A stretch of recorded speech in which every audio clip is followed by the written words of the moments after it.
Hola amigos, bienvenidos a Podcast Dojo, el podcast sobre karate y sus practicantes. Hoy estamos en el episodio número 203 y vamos a hablar de cómo llegamos hasta aquí, en esta etapa de nuestra práctica, a la cual llamamos karate funcional. Para ayudarme en la tarea, tengo visita ilustre.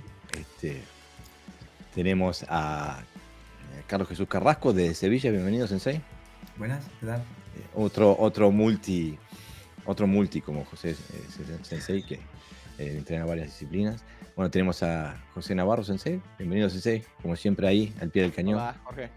Y también tenemos otro que es conocido para la audiencia, que es David Ortega Sensei, que ha participado en el podcast y aparte tiene una columna donde regularmente publicamos sus podcasts. Bienvenido, Sensei. Buenas noches, ¿qué tal? Bueno, y aquí estamos nuevamente al pie del cañón con un episodio más. Bueno, la idea hoy era más o menos hablar un poquito sobre... va a ser un episodio un poquito más personal, ¿no? De cómo llegamos a donde llegamos. Un poco más íntimo. Pero antes de empezar con todo la temática del podcast, quería informarle a la audiencia de que hemos empezado a hacer un pequeño sorteo, como se vienen las fiestas, las navidades. Entonces tenemos 2 ejemplares de nuestro libro de los 12 preceptos del karate funcional, que lo escribió José Sensei junto conmigo. Y si quieren hacerse de un ejemplar, tienen que hacer un post en sus redes sociales que diga yo sigo Podcast Dojo y etiquetarnos. Tenemos 2 libros para repartir, así que no se olviden. Hay gente que me pone me gusta o me comenta yo sigo Podcast. No, hay que reproducir, reproducir este podcast, que esta imagen hay que reproducirla y etiquetándonos diciendo yo sigo Podcast Dojo. Y bueno, así se pueden hacer con un regalo de Navidad para sí mismo y para su desarrollo de karate, ¿no? Bueno, ya está cayendo. Mira, cayó Lucio Sensei que dice: hola, genios. Hola, Lucio Sensei, gracias por estar ahí. Dice: qué alegría verlo. Bueno, igualmente. Veo que estás recontraactivo. Te vi el otro día en un curso con las coreografías del método de Rose. Tenés que venir a hablar de eso más específico, así que te reservo un día. Está Iván Ramos que dice: ¿qué tal, compañero? Saludos de Asturias, a ver qué aprendemos hoy. Bueno, bienvenido, Iván, gracias por estar ahí y por seguir el podcast. Bueno, no nos queda otra cosa que decir que, bueno, que empezar. Pero para poder empezar sobre cómo llegamos acá, tenemos que primero que delinear lo que comprendemos como karate. Lo que empezamos comprendiendo y lo que terminamos comprendiendo. Un camino largo y arduo para la gran mayoría. Y en ese sentido me interesaba definir, porque es parte de la discusión de las distintas corrientes del karate que hablamos en el episodio pasado, es sobre la unicidad del karate. Hay una serie de sensei a los cuales yo respeto enormemente, con larga trayectoria, que apuestan de todo corazón al concepto de que el karate es uno y que tiene distintas vertientes o distintas ramas del mismo árbol, porque el karate es uno. ¿Qué opinan de eso, Sensei? David, dale. Bueno, Te damos voz a ti. yo creo que no. Yo creo que no porque no se entrena igual.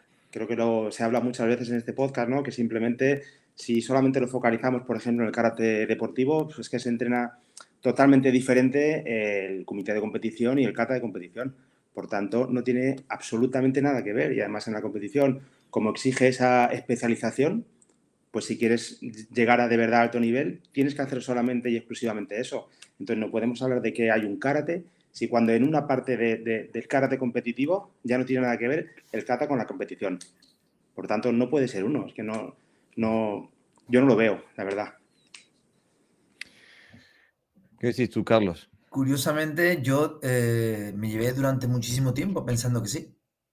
Yo me llevé durante mucho tiempo pensando que sí porque realmente todo lo quería ver como igual y yo identificaba, por así decir, karate como uno. Pero es verdad que con los años, el entrenamiento te das cuenta que no es verdad. Y el claro ejemplo yo lo veo por ejemplo, el karate competitivo no tiene una vertiente igual a karate funcional, por ejemplo. ¿Por qué? Si me tuviera que poner a explicar cada una de las vertientes que yo identifico en uno y en otro son gigantescas, con lo cual karate como uno yo no lo veo. Es verdad que esto es algo que lo vas viendo año tras año y habrá momentos en los que intentes identificar que sí y otros en los que intentes identificar que no. Pero si tuvieras que identificar por qué eliges que sí o por qué eliges que no, tienes que ver simplemente en el tipo de entrenamiento, en el tipo de finalidad que buscas, en el tipo de situación que te encuentras. Entonces, no es lo mismo. Con lo cual ahí karate 1, no. Yo no lo vería así. ¿Tú, Pepe? Sí, un poco coincido con Carlos. Cuando uno hace karate, solamente un tipo de karate, no suele ver la diferencia. No suele ver la diferencia. Entonces, claro, como los conceptos son comunes, en la terminología que usamos son las mismas, entonces podemos pensar que lo que hacemos es exactamente lo mismo. Incluso haciendo un karate tan diferente como el deportivo y el funcional, ¿no? Pero el problema es que cuando se hace karate funcional, por ejemplo, como nosotros estamos trabajando mucho tiempo, sí vemos la diferencia. Y no es una cuestión solamente metodológica, es una cuestión de idea, es decir, de hacia dónde quieres ir, dónde empiezas y dónde terminas, ¿no? El karate deportivo ya sabemos, estamos hablando de karate deportivo, pero podemos nombrar otros tipos de karate, ¿no? Llámale tradicional, lo que quieras.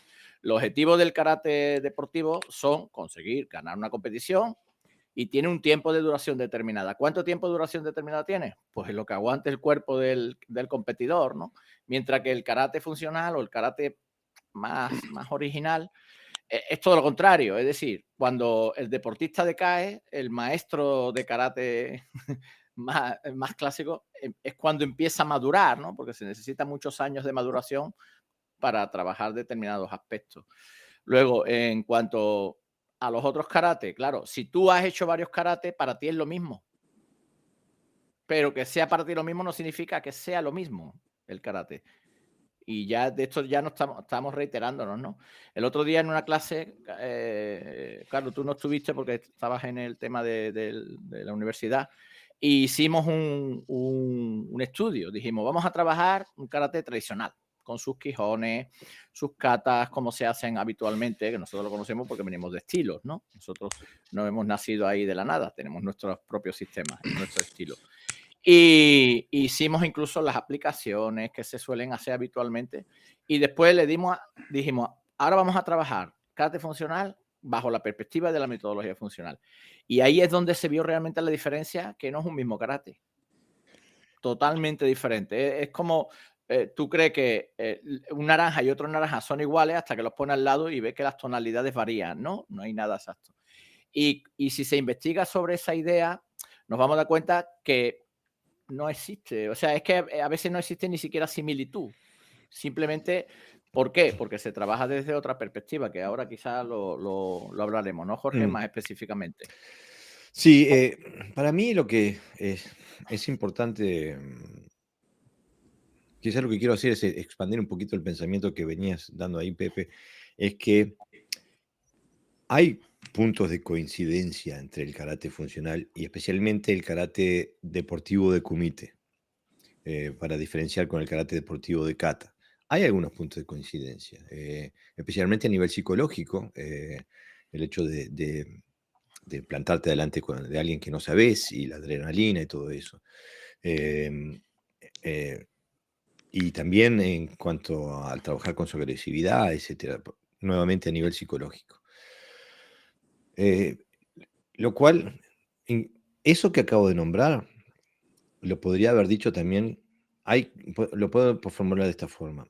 Hay puntos de coincidencia entre el karate funcional y cualquier deporte de alta competitividad.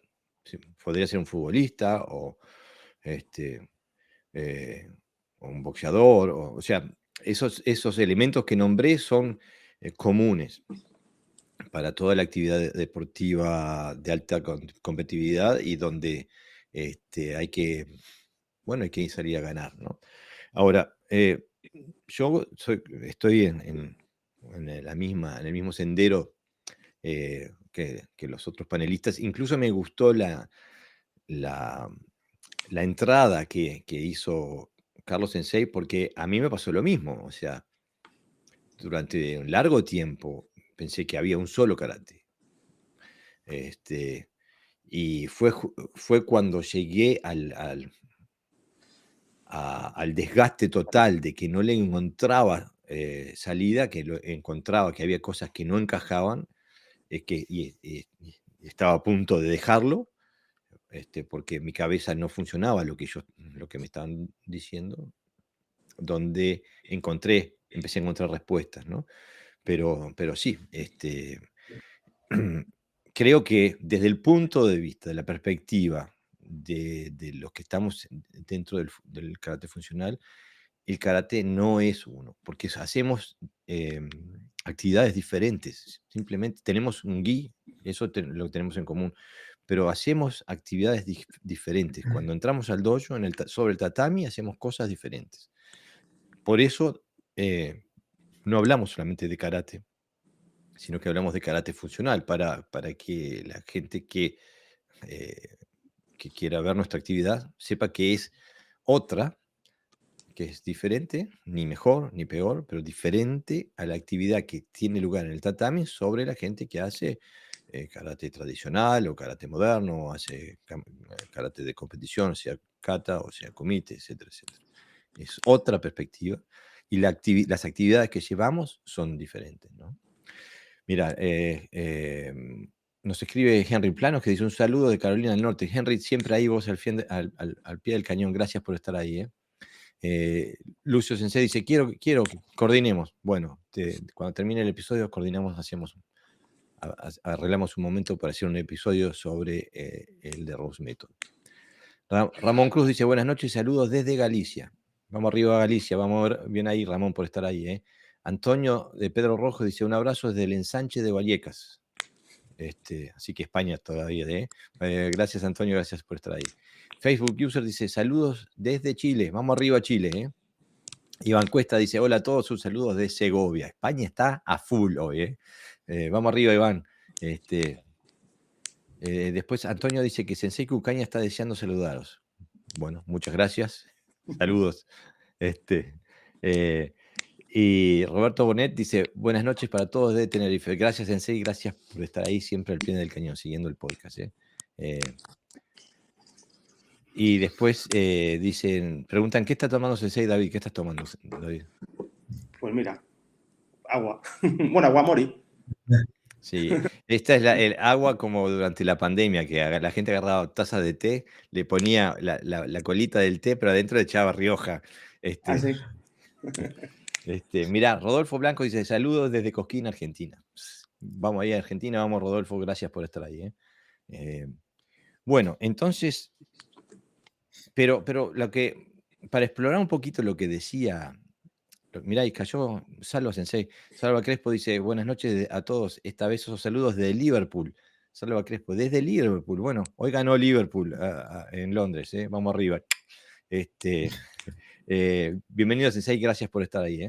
Y Facebook User dice, saludos desde México, Ernesto González Barrio. Vamos arriba, México. Gracias por estar ahí. Porque alguien en la previa del podcast me dice, pero ¿quién quisiera entrenar algo que no sea funcional? Y me parece una buena pregunta, porque, bueno, lo que viene, lo que no se dice explícitamente en esta pregunta es que todo aquel que entrena karate entrena algo funcional, ¿no? Hay 100 millones de personas que entrenan karate. ¿Quién quisiera entrenar algo que no es funcional? ¿No? Y es una buena pregunta porque pone en evidencia dos cosas desde mi perspectiva. Primero, pone en evidencia de que la persona que hace la pregunta cree que el karate normativo, por así decirlo, es funcional, que es funcional desde el punto de vista de que funciona de acuerdo a la información que viene en los katas y que aplica esa información en la defensa personal. Y también parte de la base de que todos los que entrenan quieren entrenar un karate funcional, lo cual yo pongo en duda. Porque de la gran mayoría de los 100 millones de personas que entrenan karate son niños. Y yo no creo que se le pase por la cabeza a un niño pensar si es funcional o no es funcional, sino que entrenan lo que les dicen y por lo general para las competencias, un karate deportivo, ¿no? Digo, eso es lo que veo yo. ¿Qué me dicen ustedes, compañeros? Bueno, por ejemplo, yo ahí pienso mucho en que de los millones de personas que entrenan karate, posiblemente muchos lo que busquen simplemente sean sentirse bien creando posturas. Porque tengo compañeros de hace ya muchísimo tiempo que me han dicho, yo practico karate y hago unas técnicas perfectas. Y yo siempre le preguntaba, pero ¿para qué quieres hacer una técnica perfecta? Hombre, si no haces una técnica perfecta no estás haciendo karate. Y a mí me hace pensar mucho en un ejemplo que le digo a todo el mundo, y yo es un ejemplo que lo tengo muy genérico. Si tú quieres aprender a nadar, tú puedes aprender a nadar perfectamente. Te pueden enseñar cómo moverte, cómo tirarte al agua, cómo evitar que te ahogues, pero eso no significa que sepas nadar. No. Eso no significa que yo te cojo, te tiro en medio del océano y ahí tienes unas situaciones que tú no estás acostumbrado a trabajar o entrenar en un sitio donde te dediques a eso. O sea, yo te tiro en el agua, en medio del Atlántico, y te puedes encontrar un montón de animales que te pueden atacar. Te puedes encontrar con un frío muy fuerte y no seas capaz de moverte con ese frío. Puede ocurrir que haya corrientes que te lleven. Puede crear succión o te puedes llevar allí 2 horas que tú no puedes estar todo el tiempo, con lo cual realmente hacer posturas no lo es. Entonces, bueno, que tú busques como que el karate sea siempre funcional, depende. Habrá personas que no quieran ni siquiera entrar en contacto uno contra otro. El concepto de comité, el concepto de interaccionar con otra persona, es decir, sentir en tu piel el contacto de un impacto, de un golpe, de una patada, de un golpe de puño, de un cabezazo, de una proyección, de lo que sea, no quieren. Y ellos consideran que eso no es karate. Entonces, yo creo que no todo el mundo considera que la funcionalidad se encuentre en todo lo que en todo lo que se hace o en todo el concepto de karate. Yo creo que mucha gente lo que buscan es hacer una técnica perfecta porque consideran que hacer un kata bonito es hacer karate. Bueno, Independientemente de lo que signifique o de lo que puedas sacar de ese kata. entonces voy a ser el abogado del diablo acá. Porque este es un argumento que viene a menudo. Pero digo, yo conozco un sensei que hace karate tradicional, que hace nada más kata kihon kumite y es una bestia, los mata a palos a todos. Él es extremadamente funcional. ¿Cómo se le responde a eso? ¿Matar a palos a qué te refieres? Exactamente. Es un peleador nato. En combate contra quien se ponga sale siempre airoso. Y entrena kata kihon kumite. ¿Pero y sus alumnos también? No, te estoy refiriendo a esta persona. Bueno, habrá que ver a sus alumnos también, como si son capaces de hacer eso. Porque a lo mejor él tiene un talento innato, pero los alumnos no. Claro, a eso es lo que voy. Una cosa es la capacidad personal del individuo y otra cosa es la metodología que se utilice. Claro. Para mí, una metodología que se utilice tiene que generar consistentemente los mismos resultados. O sea que tiene que que generar siempre un tipo de alumnos, ¿no? Con diferentes capacidades, ¿no? ¿Qué decís, Pepe? Te veo pensativo.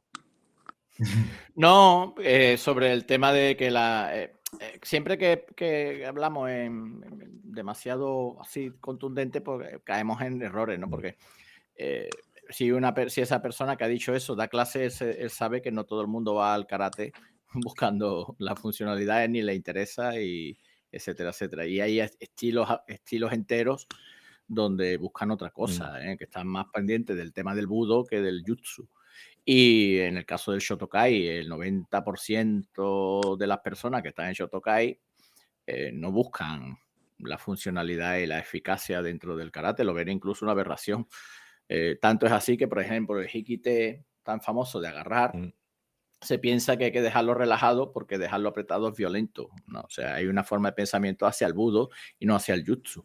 Y ese 10% que no he nombrado se ha ido porque no encuentra dentro de ese estilo eso del karate funcional, porque no se busca simplemente. O sea, que ahí ya tenemos un montón de gente, y ni hablamos de la gente que hace un karate deportivo, que lo que le interesa es la competición y disfrutar de la competición, y en su pensamiento no está la pelea.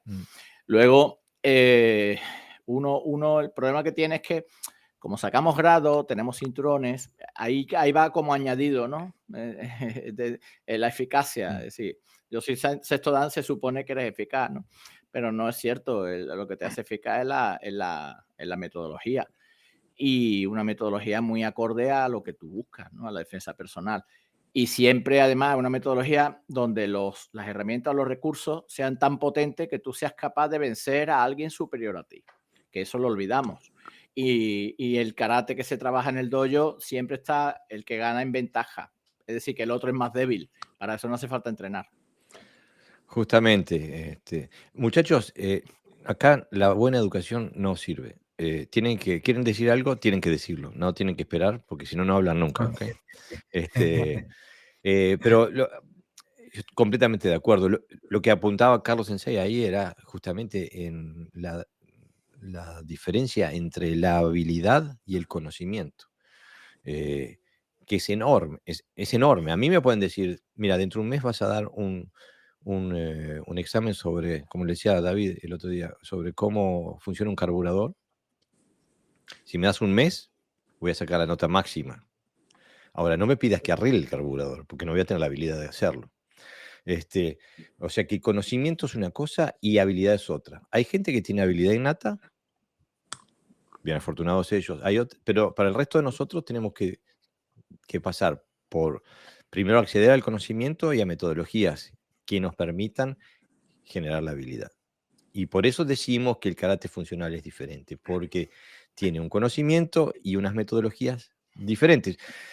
Y para que queden claro bien, por ejemplo, el otro día, ayer, estaba viendo unos videos de un sensei séptimo, octavo dan, de un estilo okinawense, y él estaba mostrando situaciones de defensa personal, me imagino, ¿no? Son videos que aparecen en Instagram y TikTok y eso.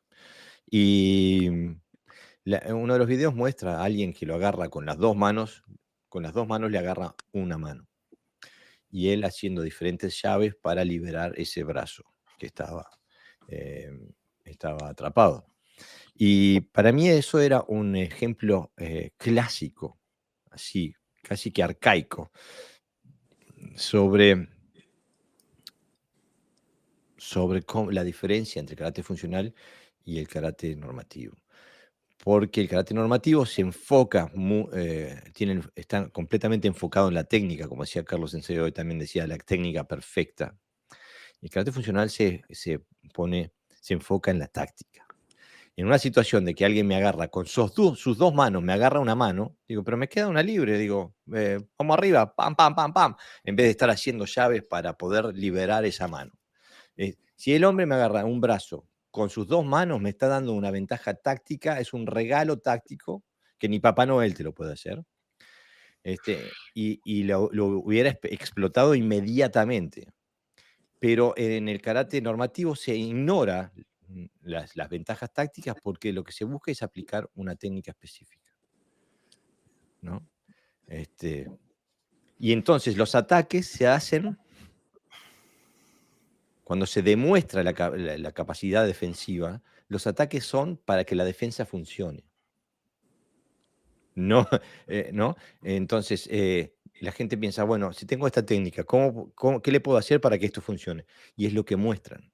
En cambio, el karate funcional no le interesa eso, ¿no? Ni se concierne, nunca entramos a pensar en ese tipo de cosas, ¿no? Pero es típico de que nos hagan la técnica perfecta.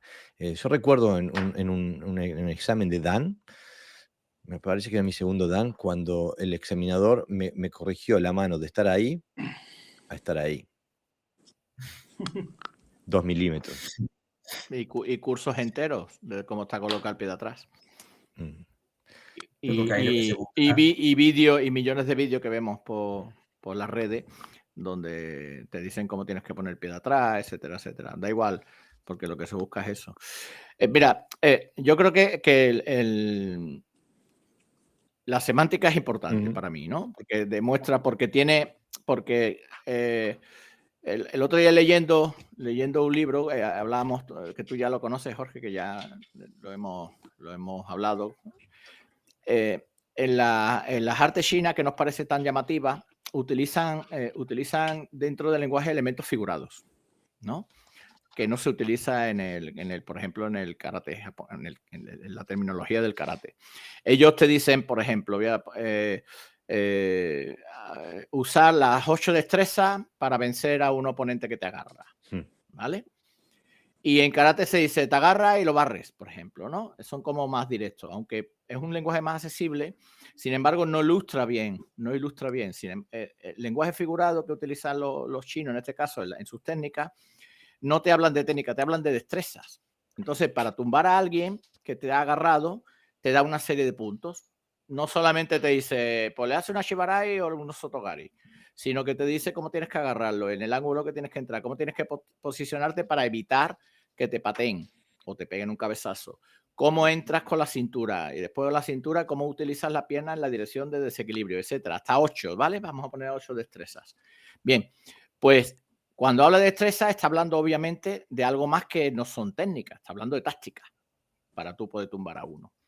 Pero las terminologías de karate se han reducido tanto que al final, aunque nosotros queramos darle vuelta, te están hablando de técnicas. No solamente de táctica, que al final al cabo es la diferencia, ¿no? Porque el karate funcional, decimos, es una táctica que vamos a utilizar frente a un compañero, ¿no? Y esta mañana lo decíamos, ¿verdad, Carlos? Decíamos, sí. Si tu oponente es rápido, tú tienes que serlo mínimamente igual de rápido o más. Claro. Porque si no, pierdes una destreza. Si el otro es fuerte, tú tienes que ser mínimamente fuerte o más. Si no, pierdes o una segunda destreza. Debes adaptarte a lo mismo o ligeramente un poquito superior. Exactamente. Porque es verdad que nosotros ahí tenemos un poco también la tentación o el problema es también un poco el tratamiento a esa tensión, a ese estrés, porque muchas veces si la otra persona se mueve muy rápido, a ti te crea un bloqueo, una ansiedad, un poco de estrés, que lo que hace es te hace ver como que el otro es muy superior. Y a lo mejor lo único que te está haciendo es que te está bloqueando. Es como cuando alguien te golpea. Muchas veces recibir un impacto no es tanto el impacto como la rotura esa de esa energía que tú tienes ahí. Te da un golpe y dices, ¿qué ha pasado? Que te sientes tan bloqueado que dices, pero si el golpe no ha sido tan fuerte, da igual. Te ha roto. Esa energía guerrera que tienes te la ha roto en un segundo. Y te piensas que el otro es muy superior y a lo mejor no es tan superior. A lo mejor simplemente lo que te ha roto un poco es lo que comentaba esta mañana en el entrenamiento, que no es necesario desenvainar, por ejemplo, si estás entrenando con espada, no es necesario desenvainar, simplemente con esa mirada, con esa posición, con esa postura, ya sabes cuánta energía te está metiendo la otra persona. Por lo cual no es necesario soltar un Suki para romper a la otra persona. Entonces, claro, eso es importante. Pero para eso tienes que trabajar elementos tácticos superiores. No puede, por ejemplo, lo que decíamos en la semántica. Yo digo Izuki y dices ataque directo. ¿Hay algún elemento táctico ahí? Nada, cero. Lo que te dice que ataque. Ahora, el resultado ya veremos. Pero si hablamos de destreza, si decimos es entrar en el espacio del otro, etcétera, etcétera, que te da una serie de puntos, entonces ya varía el contexto. El problema del karate normativo es que todas esas destrezas han desaparecido en pos de lo que tú decías, Carlos, y que todos sabemos, en pos de otros objetivos que no tienen que ver con la eficiencia. Ya no te hablo ni siquiera de eficacia, porque como decía Jorge, uno puede ser muy eficaz sin hacer karate, pero el karate afortunadamente busca la eficiencia. ¿Eso qué significa? Que la eficiencia sí es transferible, porque va a adaptarse a mis cualidades para que yo en un momento dado me pueda defender. No necesito ser un superdotado, porque entonces serían todos altos y de 1,90 para arriba y serían los mejores karatecas del mundo, ¿no? Cuando sabemos que los maestros eran más bajitos. Entonces, entramos siempre en la dialéctica y como usamos el mismo nombre, las mismas palabras. Y además lo decimos vestido de karatecas igual, o sea, con el mismo traje, Claro. pues entonces parece que estamos hablando de lo mismo, pero no estamos hablando del mismo. Entonces, falta ese contexto realista y falta, o sea, directamente. Porque yo sigo pensando que hay gente eficaz, claro, y en el fútbol, cualquier futbolista que está acostumbrado al contacto, te puedo asegurar que tiene más malas ideas que cualquier karateca. Está acostumbrado a otro tipo de karate. Hombre, no, el fútbol total que hacíamos nosotros, Jorge, es más peligroso que un combate en un dojo. Sí, teníamos el fútbol, lo vale todo en el campamento de verano. Y entonces, claro, tenemos que aclarar los conceptos. Decir, bueno, no, todo es igual. Yo creo que simplifica demasiado lo que nosotros queremos decir y creo que no le hace un gran favor al karate en general. Claro, y aparte a mí ¿por qué siento la necesidad de diferenciarnos? Es porque, primero, dos cosas. La primera es que yo siento que buscamos objetivos diferentes, tenemos metodologías diferentes y tenemos prácticas diferentes. Por lo tanto, somos diferentes. Pero aparte, siento que una parte de lo que fue mi frustración inicial, de lo que hablaba Carlos al principio, y es de que me vendieron gato por liebre. Porque me pasé 20 años creciendo la eficiencia y la efectividad del karate normativo cuando en realidad no la tenía. Entonces siento que el decir que el karate es uno, es una falta de servicio al karate porque le estamos adjudicando capacidades a personas que no las tienen. Capacidades y habilidades a personas que no las tienen. Tienen otras, pero no las específicas del karate funcional. Y eso es fácil de verlo. Estamos cansados de contrarrestarlo esto empíricamente. Karatecas que no saben caer, karatecas que no saben tirar, karatecas que saben recibir, hay buenos. Carlos es especialista. El 28 de octubre estuvo 6 horas recibiendo y no dijo ni pío. Pero no se trata solamente de pegarse, no se trata en absoluto de pegarse, pero se trata también de tener una metodología que te permitan aprender a recibir.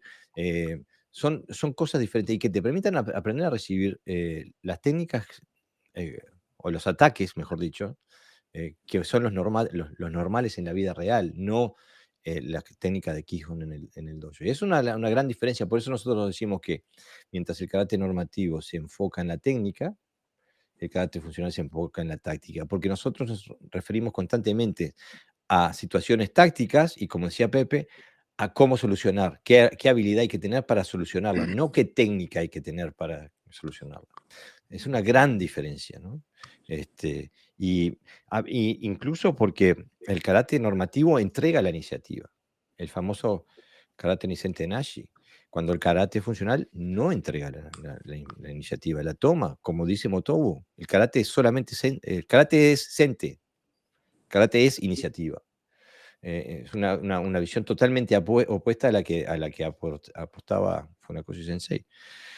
O sea, y me parece evidente el karate do como forma que solamente se concentre en el desarrollo personal, no tiene por qué preocuparse de la capacidad efectiva o marcial del practicante. Para mí el karate do es una necesidad aquel que hace karate funcional también. Si no, estaríamos formando monstruos. Se puede hacer las dos cosas, pero el que solamente piensa en el karate-do no le importa, no le importa si llueve, si entrena adentro. A eso me refiero, ¿no? Y nosotros jamás vamos a entregar la iniciativa, siempre la vamos a tomar. Hablábamos con Pepe hoy en la previa de que, por ejemplo, la concepción de Bunkai es diferente, ¿no? Que digo una cosita, Pepe, y después me gustaría que aclares vos el pensamiento. La gran mayoría de las personas confunde el resultado del trabajo de Bunkai con el proceso de Bunkai. Bunkai quiere decir desglosar en sus componentes. La connotación es analizar, comprender. Ese desglosamiento se hace para comprender. Es un análisis. La gente cree que ese proceso confunde ese proceso con el resultado de ese proceso, que es buscar una aplicación en las técnicas del kata. ¿Okay? El Bunkai es el proceso de analizar el kata. El resultado le podemos llamar kumite, le podemos llamar como tegumi o como quieramos. Pero no se pueden confundir ese proceso. El proceso de Bunkai es de análisis, no es de hacer una coreografía más con otra persona que represente lo que hace un kata. ¿Okay? Eso es el resultado del Bunkai. Y Pepe, ¿te animás a hablar un poquito sobre esta idea de lo que es el Bunkai en referencia a la diferencia entre intenciones técnicas a situaciones tácticas? Claro, el Bunkai tradicional que conocemos todos, que hemos conocido y que ahora ya no trabajamos afortunadamente, es un Bunkai basado en las técnicas. Es decir, en las técnicas específicas del kata tal como están representadas a nivel técnico, o sea, a nivel estético. Y entonces uno tiene que... es como una caja que tiene que llenar de contenido. Entonces el contenido, para que la caja no se rompa, para que no para que cumpla los requisitos técnicos y estéticos del kata, pues necesita de un tipo de ataques determinado. Y entonces se trabaja en base a eso. Entonces a veces se intenta dar nivel a ese Bunkai haciendo la misma técnica, pero a más rápido, más fuerte. Y la respuesta es la misma, es decir, ante A, B, ¿no? Un ataque específico. Y además se incluye dentro de un contexto de kata exclusivamente. Después no se puede transferir ese conocimiento hacia fuera. ¿Por qué? Porque le faltan los elementos tácticos. ¿Cuáles son los elementos tácticos? Lo que hemos hablado antes. Yo no sé lo que tú me vas a atacar. Como no sé lo que me vas a atacar, no te puedo defender con una técnica de un kata. Lo que tengo que hacer es anticiparme. Anticiparme. Eso en primer lugar. Ya partimos de un punto de vista donde ya la defensa desaparece como tal. Con lo cual ya no es un intercambio de técnicas, sino que es el que mejor utilice en ese momento la táctica es el que gana. No tiene que, y sobre todo porque incluso no solo no sabemos que nos va a atacar, sino que puede ser muy fuerte o muy poderoso o muy rápido. No podemos esperar. Entonces, el problema es de intención. Cuando alguien me ataca una técnica, es fácil de defenderla, una técnica de karate preestablecida. Pero cuando me ataca con toda su intención y yo no sé lo que me va a atacar, yo no puedo tener una respuesta técnica, tengo que tener una respuesta táctica. Así de claro. Y si no tengo los recursos tácticos, pues pierdo. Pero el kata que se ve normalmente, el Bunkai que se ve normalmente, está diseñado para que gane el que hace el kata. Pero voy a ir un poquito más allá. El otro también está haciendo kata. Claro, te está atacando con técnica de Kihon. Está atacando con técnica de Kihon. O sea, los dos están haciendo katas. Lo que pasa que es un kata preestablecido para que yo pueda utilizarlo en mi kata preestablecido.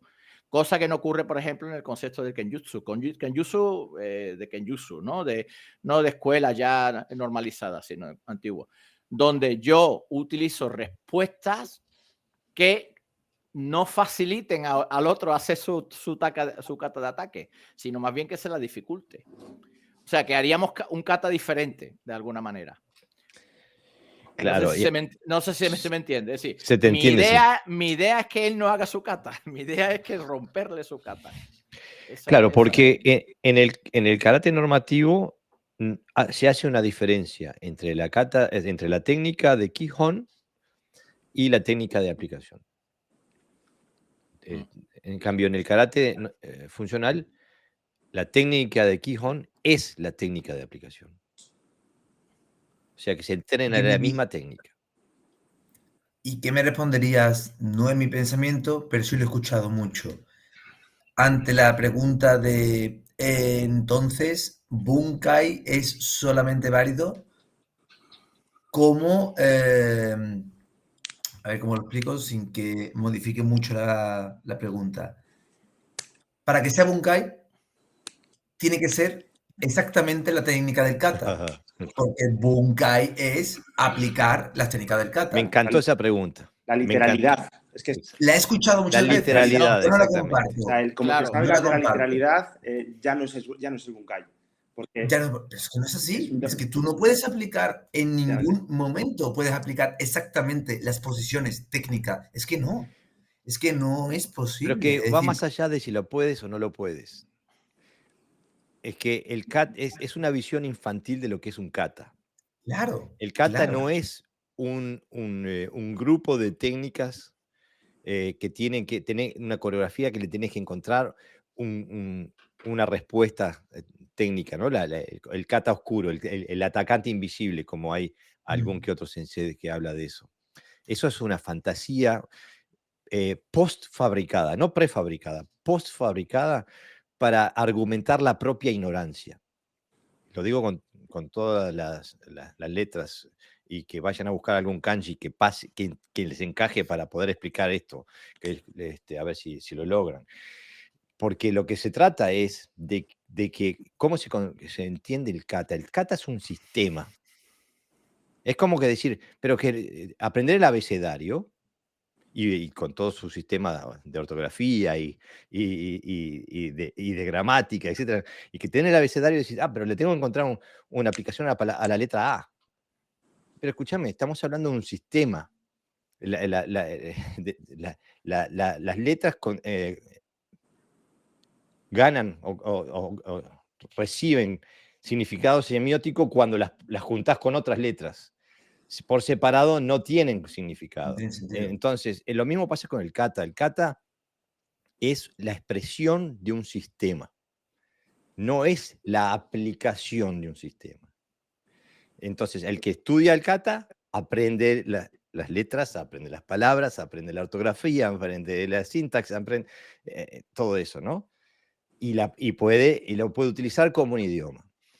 Y los otros, los que ven el kata literalmente y el Bunkai literalmente, lo que aprenden son frases. Es como que le dan, como cuando uno va a un país donde no sabe el idioma y le dan un librito con las frases hechas, dice, yo querer una cerveza. Eso es lo que sacan del kata. Entonces, digo, la diferencia es abismal. Es tan abismal que imposibilita el intercambio de ideas a ese nivel. Claro. Claro. Es que es un dogma que está tan arraigado que intentar explicar esto que acabáis de explicar a un karateka convencional, por así decirlo, es muy difícil de explicar, ¿eh? Porque está eso tan enraizado, quizá porque, no sé, a nivel competitivo, pues al final la gente se fija en los bunkais que se hacen en las competiciones y piensan que eso es eso. Pero yo no había escuchado esta forma de entender los bunkais antes de conoceros. Y a mí me costó cambiar el chip, porque a pesar de que yo tengo la mente muy abierta y demás, pero me costó entenderlo. Ay, a ver, ¿se me oye? Sí. Sí. Perfecto. Vale. Pues que a mí, quiero decir que a mí me costó entenderlo, pero también te digo que cuando he entendido el concepto de entender el kata, el bunkai de esta manera, me ha pegado un giro a mi práctica, pero de 3 pares de narices, pero brutal. Pero hay que verlo con una mentalidad también abierta, ¿eh? Porque esto vamos, es un dogma que está súper arraigado a nivel convencional. Claro, si se me permite, Jorge, y así quizás responda también a Rodolfo, que está haciendo una pregunta sobre el tema. Mira, en el kata, imaginaros que viene un barrido, un agarre y un barrido posterior. Entonces, si yo intento aplicar desde el aspecto técnico, puramente técnico, la interpretación literal de cómo viene en el kata, ese barrido, pongámosles un Sotogari, una Shibarai o bueno, o Koushigari, lo que queráis, me encuentro que yo necesito que el otro esté pasivo para yo poderle hacer esa reacción, ese proyecto, esa proyección, perdón. Pero sabemos que alguien, cuando estás agarrado a alguien, cuando agarras a alguien, si no agarra a tu hijo, a ver lo que hace. Lo primero que va a hacer es no dejarse tirar, es moverse constantemente. Con lo cual, yo ya no puedo interpretar la técnica tal como viene en el kata. No puedo estar estático y desde ahí hacer un barrido. Pero después me olvido de los elementos tácticos. Los elementos tácticos es cómo la agarro, dónde la agarro para impedir que él se me escape. Eso en primer lugar y coja ventaja. Y también, como decía antes, yo no me puedo poner en posición de karateka perfecto para proyectarlo porque el otro me lanza un rodillazo de la zona genital y me fríe.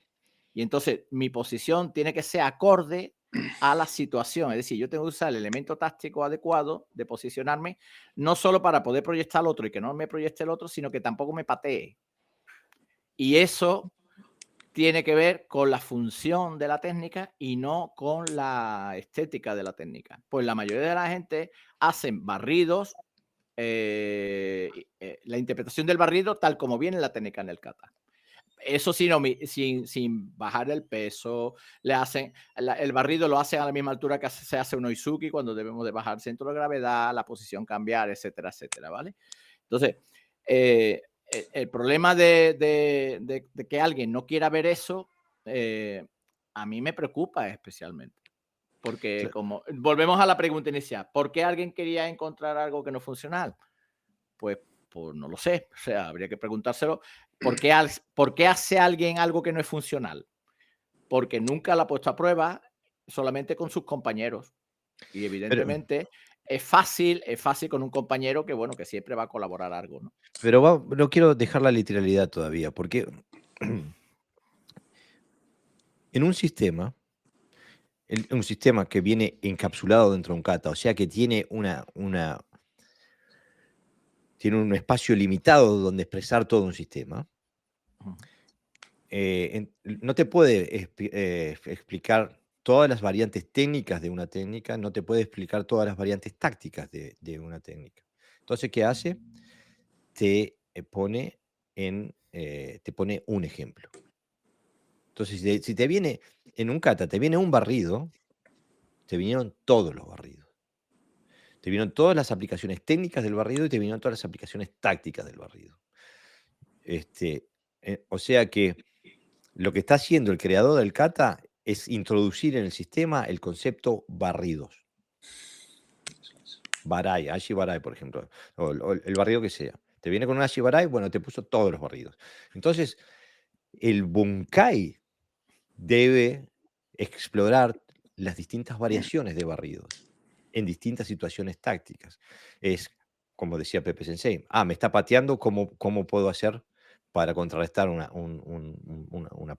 patada frontal con un barrido? Una patada circular. Me está intentando barrer él, ¿cómo hago yo para contrarrestar con un barrido? O sea, de repente el kata te explotó y de tener una sola solución, él me hace A y yo le hago B, y por Dios que no haga C porque no sé qué hacer, porque no me viene en el kata, tengo todas las soluciones posibles dentro del espectro técnico de los barridos. Eso es lo que nosotros vemos como un kata. Eso es un kata sistémico. Entonces, la literalidad en el Bunkai es el analfabetismo en el kata, ¿no? Mirá, tenemos a la audiencia abandonada. Menos mal que Pepe reaccionó ahí con la respuesta, la pregunta de Rodolfo. Pero vamos a retroceder un poquito. Después dice, Facebook User dice, muy buenos temas, Sensei. Escribí el nombre la próxima vez que cuando escribís de Facebook no se ve en todos lados. Iván Ramos dice, nadie quiere entrenar algo que no sea funcional. El problema es que está en que mucha gente entrena algo que cree que es funcional, pero no lo es. Buen punto. Carlos Vera dice, buenas noches desde Segovia, España. Saludos para todos. Carlos Sensei, gracias por estar ahí. Vamos arriba a Segovia. Ramón Navarro dice, buenas tardes, maestros, gracias por el programa de hoy. Les saludo desde Panamá. Vamos arriba, Panamá. Bienvenido, Ramón. Facebook User dice, saludos desde Sevilla, maestros, y enhorabuena. Vamos arriba a Sevilla. John Quesada, de México, dice, saludos, maestros, aquí aprendiendo con ustedes. John, gracias por estar ahí siempre. Mira, Henry Plan nos da un ejemplo que tiene mucho que ver. Dice, un ejemplo, así entrenamos nosotros en mi familia. Por un tiempo defendemos el triángulo mortal, el hueco entre los ojos y los dos hombros. No solo técnica, sino la estrategia para lograrlo. Ejemplo, el Iponken. O sea que no se entrena solamente una técnica, se entrenan todas las estrategias posibles de cómo atacar y cómo defender esa zona.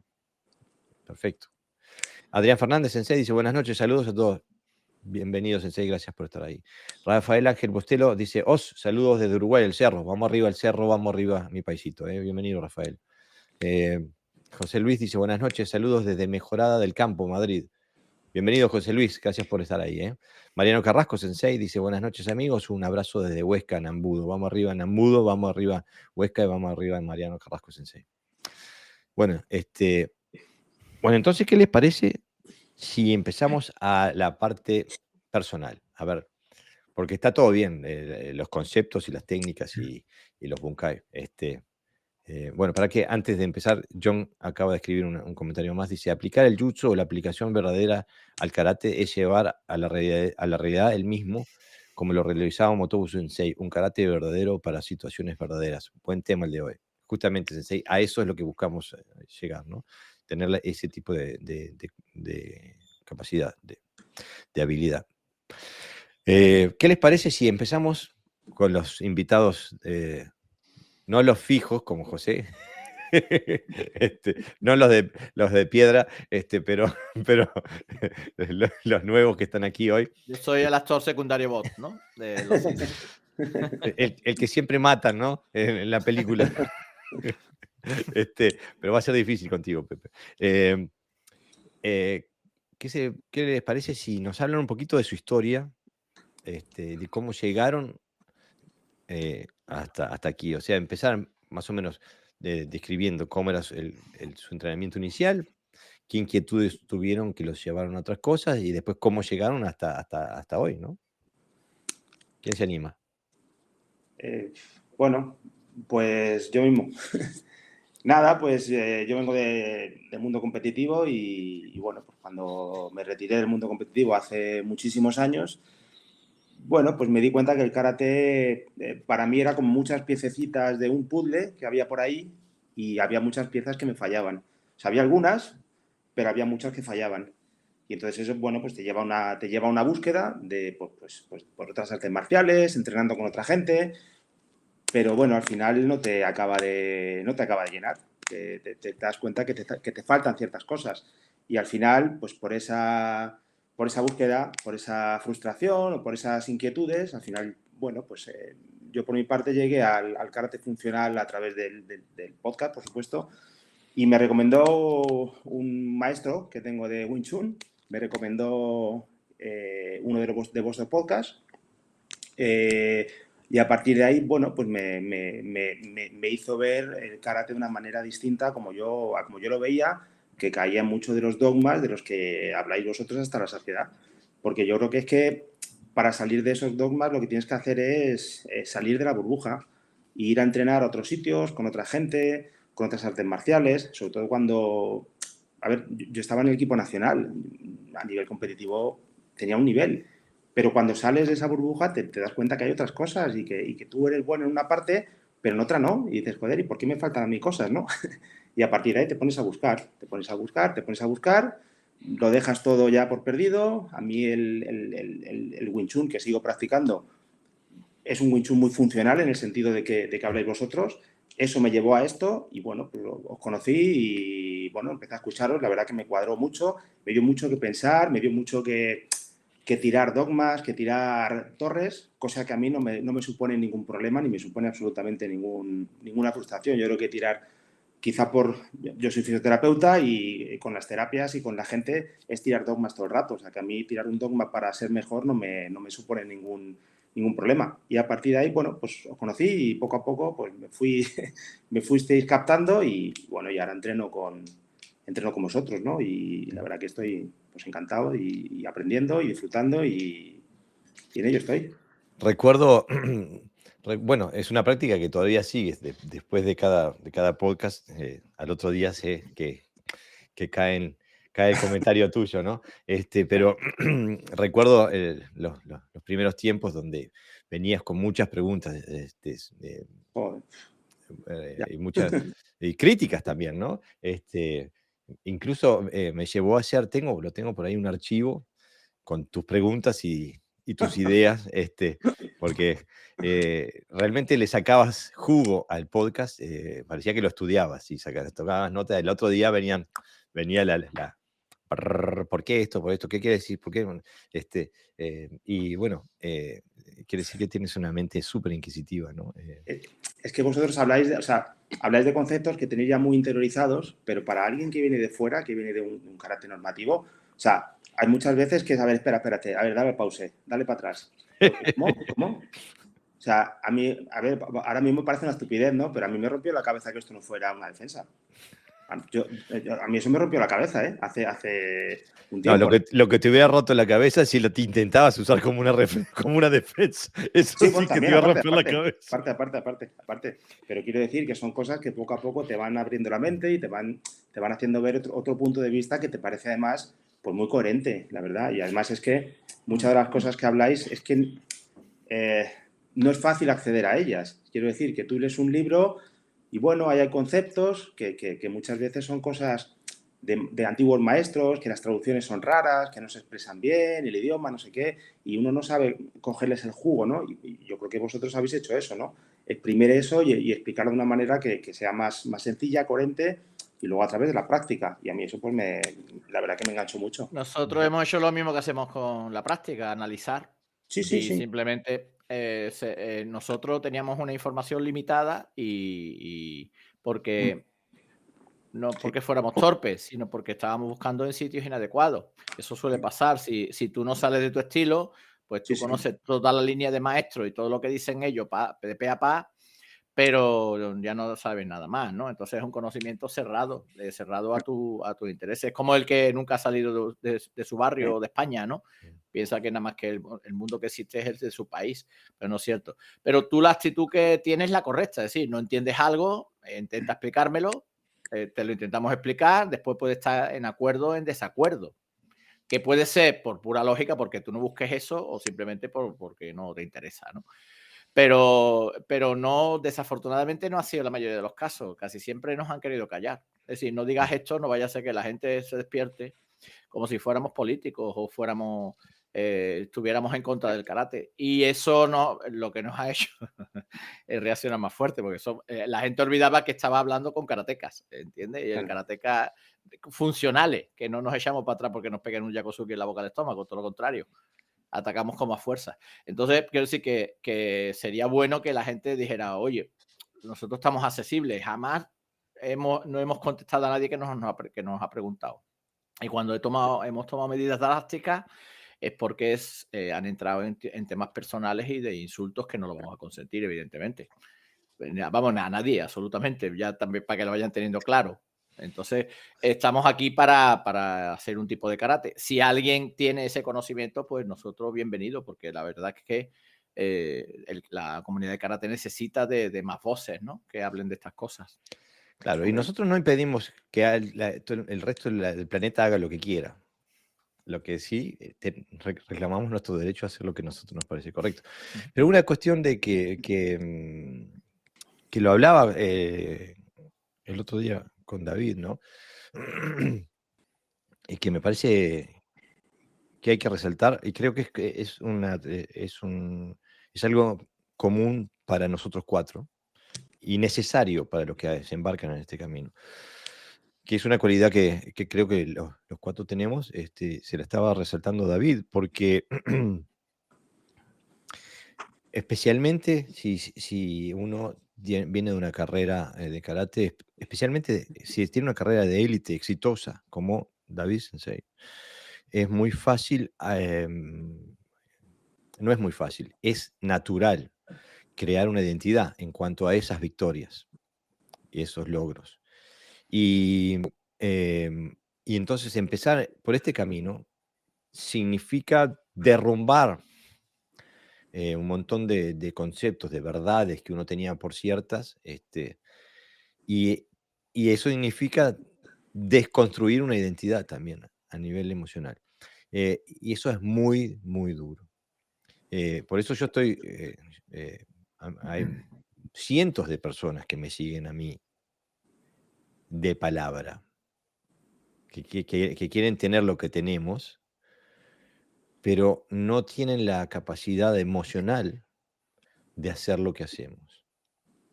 Porque ese proceso de desconstrucción es caro, es carísimo. Y solo aquel que realmente es 100% sincero en su búsqueda está dispuesto a, a transcurrir ese camino, porque si no, el que se cuelga en el estatus, se cuelga en las medallas, se cuelga, no para restarle importancia a eso. Cuando estamos hablando de alguien que está en la selección española, estar en la selección española de karate, sea de kumite como de kata, estamos hablando de ser miembro de la selección, creo que incluso más arriba que la japonesa. Estamos hablando entre las 2 o 3 mejores selecciones del mundo a nivel histórico incluso. O sea que no es moco de pavo, como diríamos en mi país. Ahora, estar dispuesto a sacrificar la identidad construida en torno a esos logros para encontrar otra verdad, eso exige tener los pantalones muy bien puestos. Y a pagar un precio, ¿no? Y bueno, lo pagas en el día a día, es increíble. Uno podría pensar, pero no puede ser, tengo 40 años haciendo esto y me corrigen esta pavada. Eh, eh, y lo que pasa es que la mentalidad es distinta, entonces como la función es distinta, cambia la técnica también. Pero entonces, y a mí me pasa exactamente lo mismo, David, ¿no? Somos, como yo te decía, somos la garantía de que es posible, porque bueno, así lo pasamos. Mi antiguo sensei decía una cosa que decía siempre, el karate es como un rompecabezas y nadie tiene todas las piezas.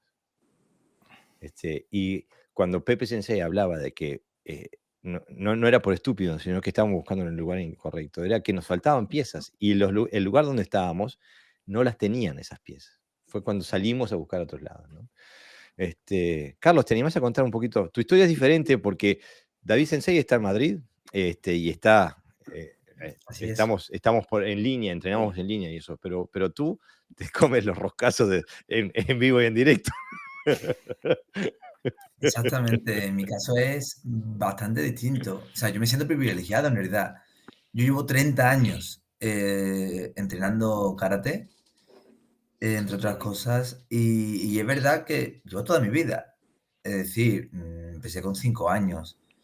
Y el karate que yo practicaba, es verdad que al principio entrenaba con Francisco Oliveros de Aten Shinkan. Y es verdad que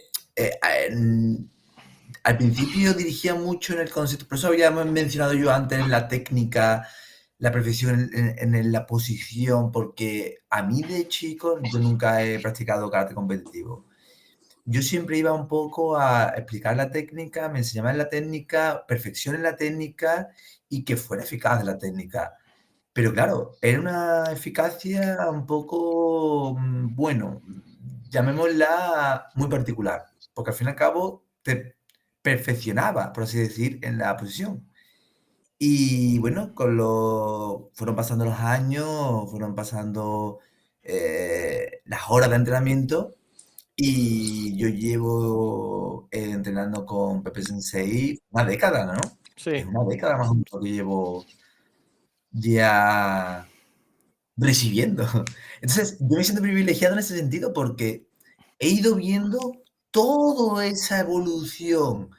En estos 10 años he ido viendo también un poco toda esa evolución en el análisis, en el estudio. Y yo como científico, porque yo en mi mundo laboral, yo soy investigador y docente, Y yo realmente me centro mucho en analizar todo lo que siento, todo lo que vivo, me gusta analizarlo en todas las situaciones. Y con Pepe Sensei, el dojo es un continuo análisis de la técnica, un continuo estudio de cómo mejorar, cómo aplicar, cómo buscar, cuándo buscar, qué posición, qué estrategia. Es una especie de evolución continua. Y claro, yo noto que me nutro muchísimo. Entonces, yo he ido viendo toda esa evolución en el curso del 28. Yo no solo, ¿Te acordás de algo? hombre, me acuerdo de De lo flashes. que recibí. Me acuerdo todo lo que recibí y a mí, para mí también eso es muy importante, porque realmente yo siempre he dicho que se aprende más, suena muy mal, pero se aprende recibiendo. Sí, claro. Claro. Se aprende totalmente recibiendo. Siendo uke, yo creo que es la mejor manera de identificar la técnica, la efectividad de la técnica y de ser capaz de estudiar cada situación, porque no es lo mismo, y se explicó en el curso, no es lo mismo cuando me ponía con Pepe Sensei que me ponía con Jorge Sensei, que no tiene nada que ver. ¿Por qué? Por el tipo de cuerpo, por el tipo de interacción, por el tipo de movilidad. Al fin y al cabo, ¿tú qué es lo que sientes? ¿Qué es lo que están haciendo? Entonces, yo he visto esa evolución y por eso realmente yo considero como que todo lo que tú vas sintiendo a lo largo de los años, desde pensar lo que es algo más, que es por eso que yo al principio del podcast decía, yo al principio identificaba un punto de vista del Cardes 1, ¿por qué? Porque es lo que me estaban enseñando desde el principio. Y he ido viendo año tras año toda esa evolución, la importancia, cómo va evolucionando desde algo más tradicional o desde algo más visual a algo más funcional. Entonces, todo ese paso de uno a otro lo recibe mi cuerpo. Y yo creo que al fin y al cabo mi cuerpo es el que lo va notando. Entonces, bueno, yo ahí también noto que vas evolucionando. Vas evolucionando y En el evento del 28, uno de los padres de los muchachos que fueron conmigo desde Dinamarca me dice, pero refiriéndose a ti, dice, no, pero pobre muchacho, digo, porque yo te usaba de uke, Pepe te usaba de uke, estaba siempre, le digo, no te confundas. Cualquiera de los otros 40 que están ahí parados entrenando, daría su mano derecha por cambiar de lugar con él. Es un lugar de privilegio el de uke. Porque justamente, como vos decís, el que aprende más es el uke y aparte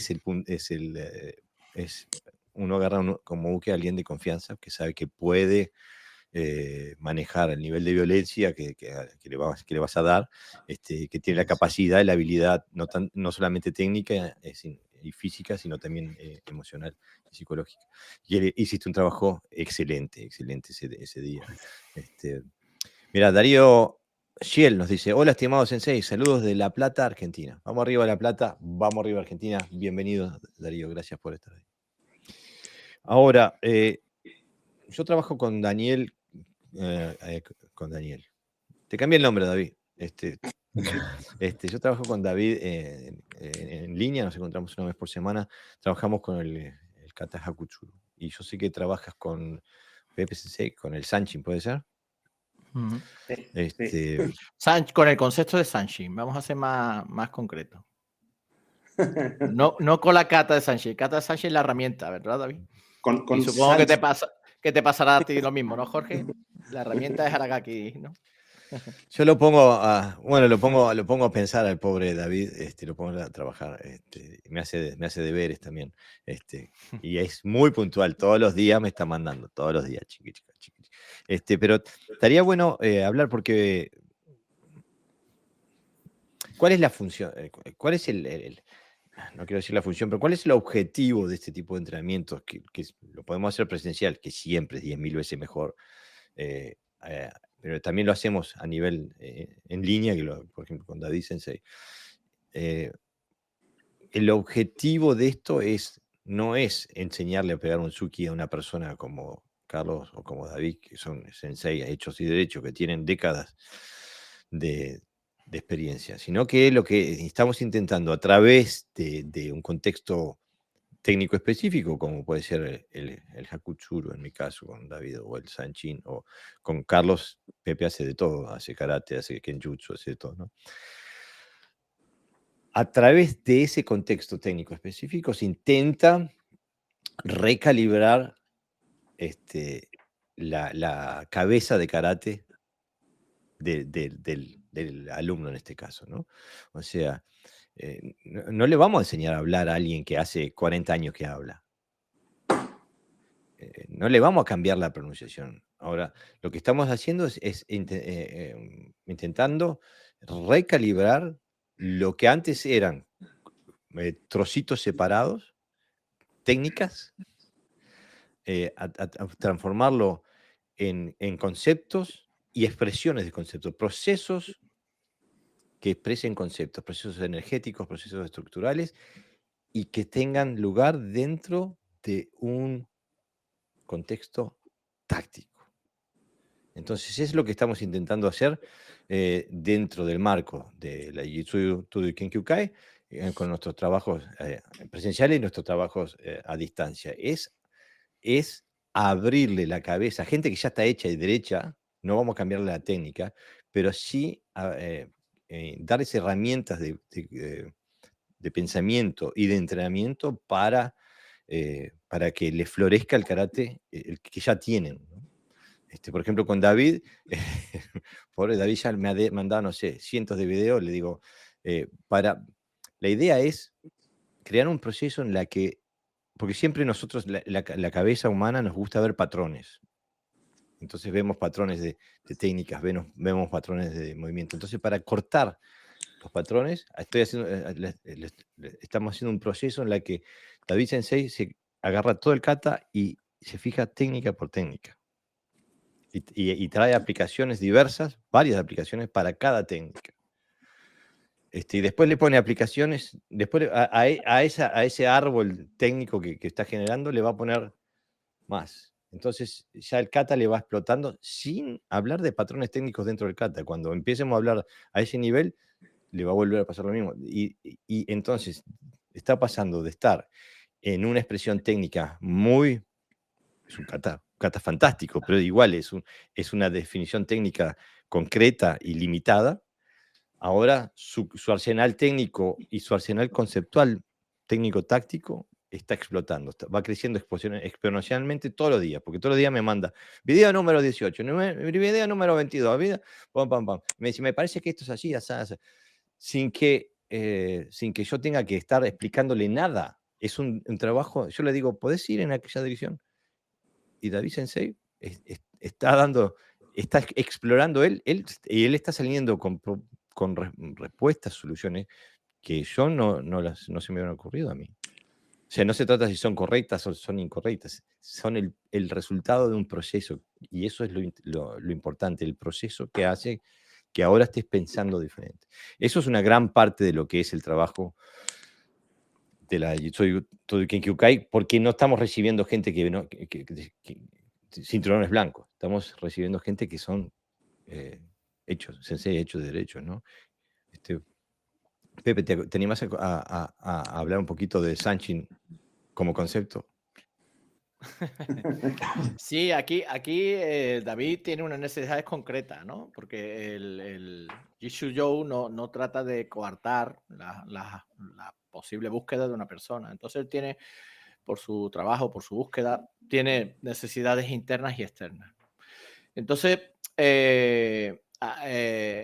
lo que intento hacer es entrar en la raíz del uso del concepto de Sanshin, de lo que significa el Sanshin, sin que por ello sea algo místico ni nada por el contrario, sino a través de la experiencia directa de las conexiones con la tierra, con el cuerpo, con sus habilidades físicas, mentales, emocionales incluso, de cómo dirigir la intención, de cómo crear una raíz, a partir una raíz universal, no una raíz específica del Kata Sanshin, por ejemplo.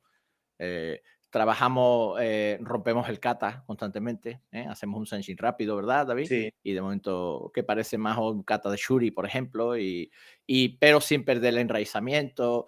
Es decir, lo que hacemos es un diálogo contra nuestra ¿qué pienso? ¿Qué creo? ¿Qué hago? Venga, pues vamos a establecer un diálogo y vamos a utilizar esta herramienta a ver si la kata, en este caso, se corresponde con esa realidad, porque a veces tenemos fantasías, ¿no? En nuestra mente, tenemos utopías que son impracticables. Entonces, le intentamos trabajar siempre desde un elemento muy de tierra, muy físico, usando ahora un poco el lenguaje de él, desde un elemento muy intelectual, siempre siendo consciente de lo que hacemos en cada momento, hasta de cómo se suda los pies, como solemos decir, tenemos que ser conscientes.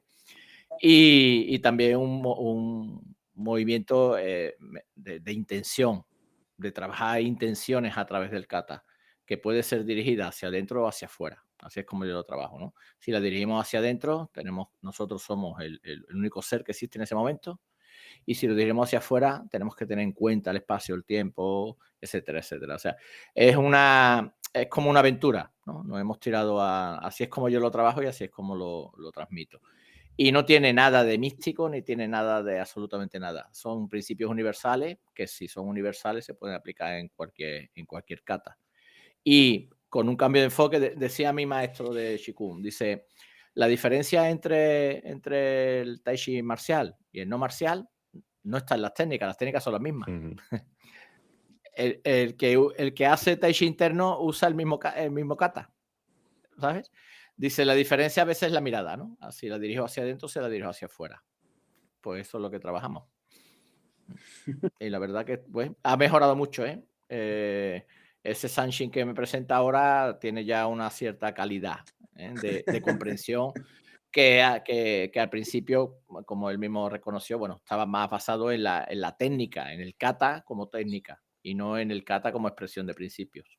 Es que salió de una manera natural de hablar con Pepe y de pues, hablar, de mandarnos audios y demás. Y como pregunto y me dais bola, pues al final una cosa lleva a la otra y al final, pues hablando con Pepe, que Sanshin, me gustaba mucho su concepto de Sanshin, que luego Pepe me ha contado que su concepto de Sanshin coincide con grandes maestros también, o sea que es una forma de... A mí me gusta mucho el ejemplo que me comentaba Pepe, que era Sanshin es como un plato de arroz blanco, ¿vale? Que tiene la base para todo. Ahora, dentro de esa base, tú añádele lo que quieras para enriquecer el plato que ya de por sí es rico. Entonces, bajo ese concepto y bajo esa definición que a mí me encanta, estamos trabajando a un nivel de profundidad que está siendo un viaje, pero interesantísimo, pero a todos los niveles. O sea, a nivel físico, a nivel emocional, a nivel energético, a muchos niveles.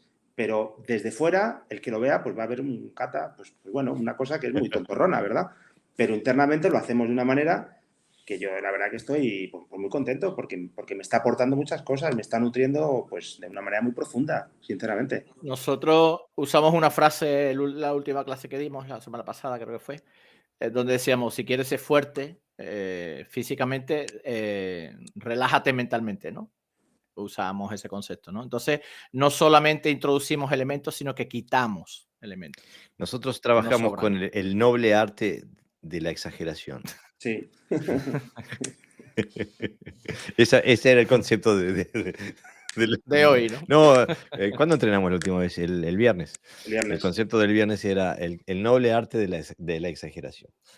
Claro. No, pero está bien porque más allá de, bueno, de las necesidades personales o de lo que estemos practicando, no siempre se puede transmitir una idea tan personal como puede ser la nuestra o la mía en particular, que no siempre coincidimos con Jorge. Fíjate que yo trabajo mucho el Kata Sanshi y Jorge que pasa totalmente, o sea que la ha practicado, pero como si hubiera practicado otras, ¿no? No siempre hay una mente que esté ahí capacitada, ¿no? Y un poquito le pasa como a Carlos, es decir, él se mueve, yo le digo que se mueve bien en el barro, ¿no? Porque la mayoría de la gente quiere el suelo sólido, no quiere hundirse en el barro, quiere estar siempre sólido. E incluso yo, como él sabe, he tenido alumnos que estando conmigo, pues no pillan nada porque están en otro nivel de comprensión o bien no sé, de compromiso, de no querer dar más allá de lo que va, ¿no? Entonces, cuando uno es capaz de comprender que esto es andar en el barro, es decir, que nos vamos a encontrar con diferentes terrenos y que hay que capearlos, entonces disfruta incluso de, como me pasaba a mí en el fútbol, de jugar en un campo embarrado, ¿no? Y no de césped, y tirarme por el suelo y llegar a mi casa con las botas y lleno de salpicado del barro en la cara, ¿no? Para mí eso también era fútbol, no solamente cuando trabajamos sobre terreno, bueno, más adecuados, ¿no? Para fútbol actual. Entonces, cuando uno comprende de que el karate es cambio y que los cambios no tienen por qué ser para peor, entonces pues tiene mucho camino.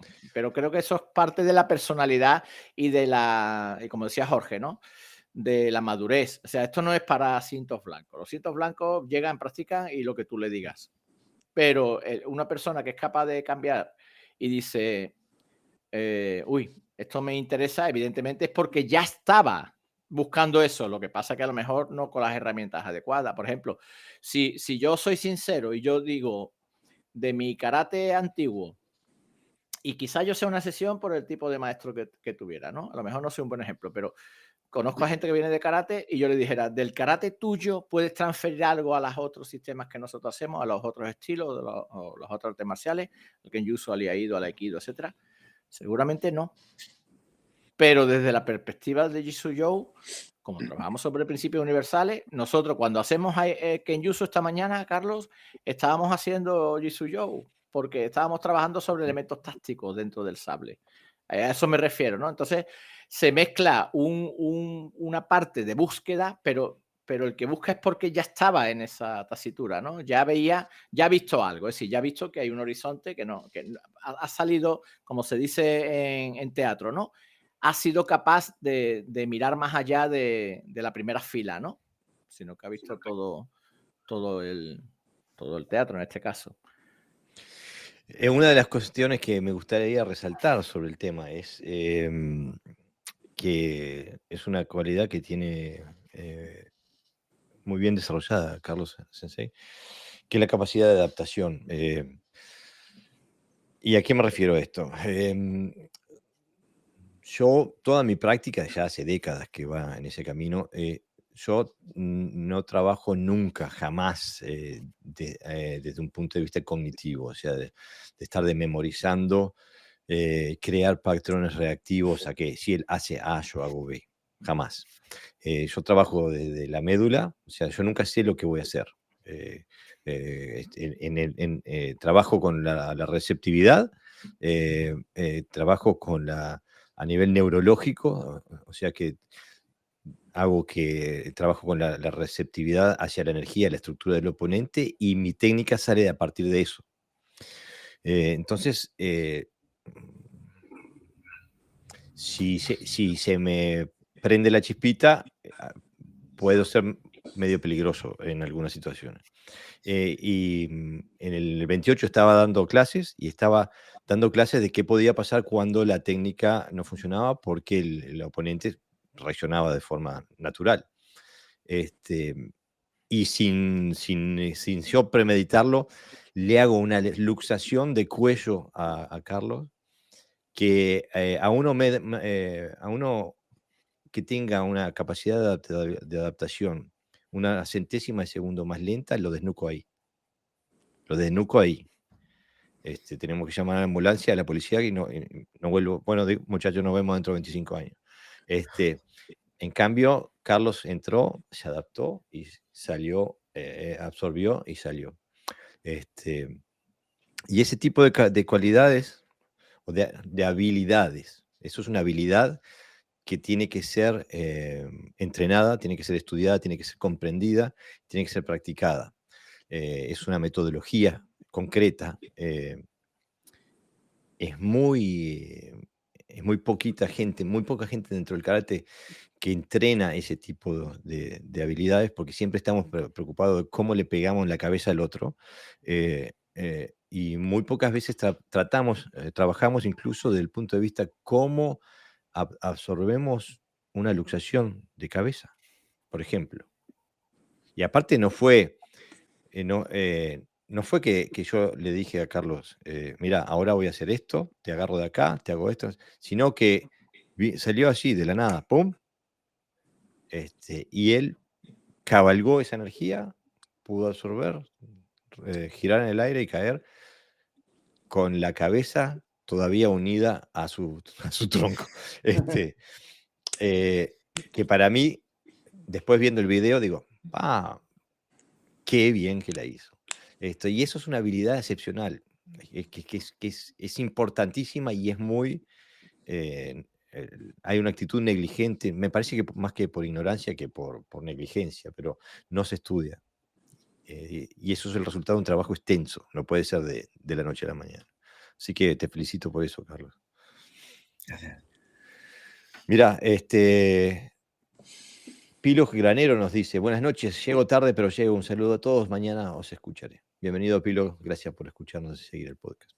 Henry Plano Sensei dice, un ejemplo, el Kata Seisan tiene 13 nombres que encierran su secreto estructural y táctico, pero quitaron sus nombres, luego lo dividieron en regiones y lo estilizaron en Ryu. Sigan en el camino. Henry Sensei tiene acceso a información muy, muy, muy profunda dentro del Todejutsu o del Ti. Tendríamos que traerlo al podcast si se anima. Te estoy haciendo la invitación oficial, Sensei, si te interesa. Bueno, ¿qué más que tenemos para decir sobre el camino hacia un camino personal hacia el karate funcional? ¿Estamos llegando? Bueno, yo siempre os he animado a que... Bueno, a ver, es que yo soy muy preguntón porque cuando algo tengo inquietudes, pues las pregunto y si pues, me dan bola, pues tiro por ahí, ¿no? Pero yo siempre animo a la gente a que, y a vosotros, ¿no? A que eso que tenéis tan interiorizado, vamos, yo no me considero nada especial. Yo creo que hay mucha gente como yo con muchas inquietudes, pero que no sabe dónde mirar y dónde buscar. Y que si tienen la suerte o como lo quería llamar, de encontrarse con esta metodología y con esta forma tan coherente de entender el karate, pues que se anime y que entre dentro del grupo y que interactúe. Y yo os animo a vosotros a que lo mismo que hacéis conmigo, que hacéis con Carlos, que lo hagáis con más gente, que seguro que hay mucha gente, es que estoy convencido. Pero no es tan fácil, David. Lo que pasa es que vosotros sois muy humildes. Mira, el Bhagavad Gita ya lo decía, ¿no? Cuando decía Krishna de 100.001 que me buscan, solo 100 me sigue, después solo uno me encuentra, etcétera, etcétera, ¿no? Pero también en otras tradiciones se dice que se tardan años en darse cuenta de que uno tiene que cambiar algo. Un montón de años más en decidir cambiar y otro montón de años más porque se produzca ese cambio. Eso se necesita de una energía que es bestial para hacerlo y que no todo el mundo la posee. ¿Por qué? Porque nos distraemos en lo anecdótico. Entonces no es fácil. Para nosotros, por ejemplo, lo que estamos descubriendo del karate funcional, parece ser que hemos empezado hoy, pero no. A lo mejor lo estoy expresando mal. Nosotros lo que hemos ido descubriendo del karate funcional a medida que hemos trabajado más y penetrando más es que las piezas encajan, es coherente. No hay fallas en los argumentos. Hay tremenda coherencia y esa coherencia te lleva a más coherencia. Esa coherencia te lleva a más coherencia. ¿Por qué? Porque son pensamientos ordenados que tienen su lógica y su contexto. Entonces no hay que justificar nada. ¿Por qué? Porque lo que sale de aquí se puede llevar a la práctica y lo que sale de la práctica se puede llegar aquí. No hay que falsear argumentos, no hay que floretearlo. Solamente es natural, como decíamos esta mañana en el kata, ¿verdad? ¿Por qué pones cosas en un kata si no es necesario? Si está bien hecho, ya está, ya es natural, ¿no? De hecho, yunto es una palabra que se usa en japonés que significa natural, trabajar de forma natural. Y entonces, ¿por qué se llama yunto el kata y no se llama otra cosa? Algo querrá decirnos, ¿no? Ese nombre. Entonces, claro, cada uno trabaja la naturalidad desde el aspecto que conoce y alguna gente pues su naturalidad la tiene un poco desvirtuada, digamos, ¿no? Pero de verdad, yo encuentro una coherencia, pero incluso que sale del propio sistema de karate. Es una coherencia en sí misma, no es contextual, es universal. Entonces, cuando hago mi tai chi, esa coherencia también está, porque los argumentos que mueven son los mismos.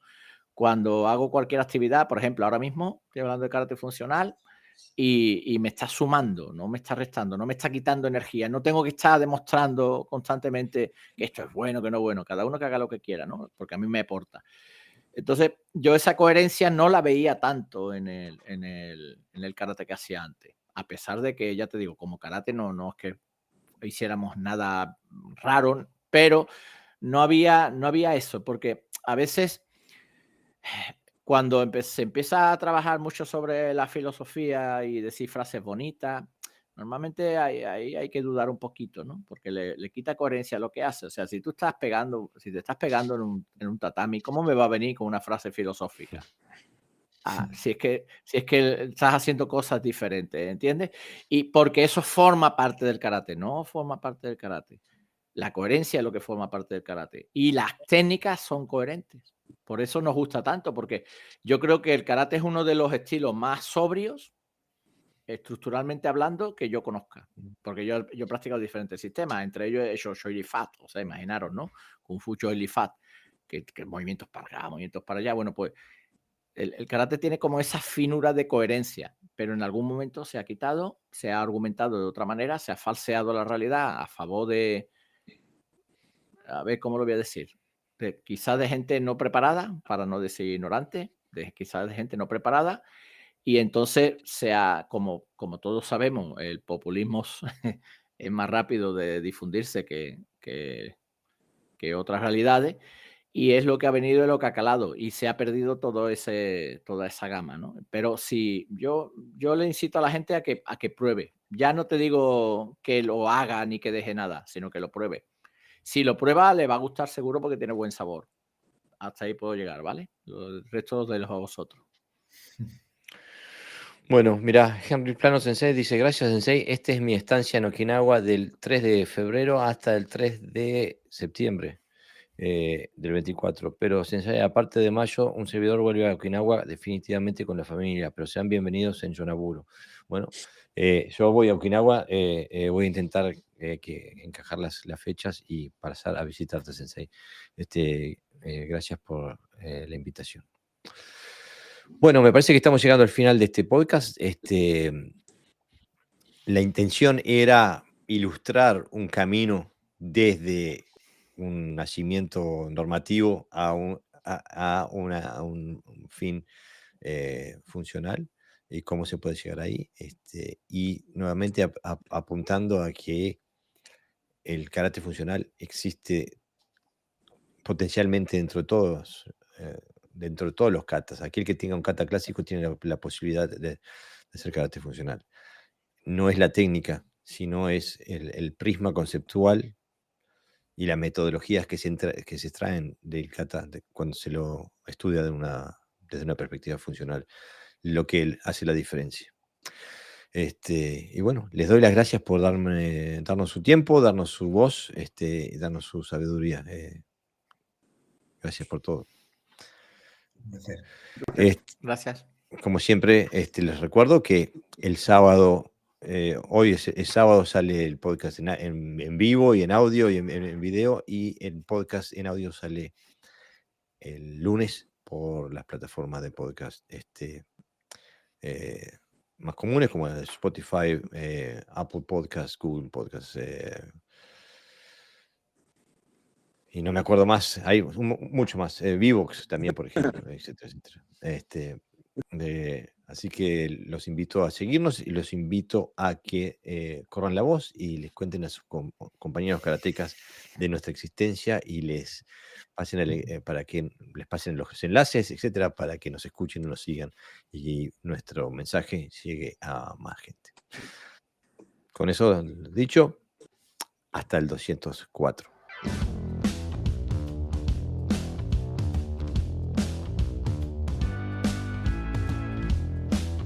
sido todo por hoy. Espero que te haya gustado nuestro contenido.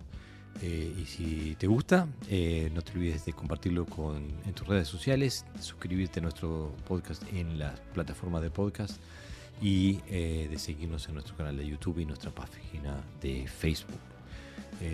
Sin más, nos vemos la próxima semana.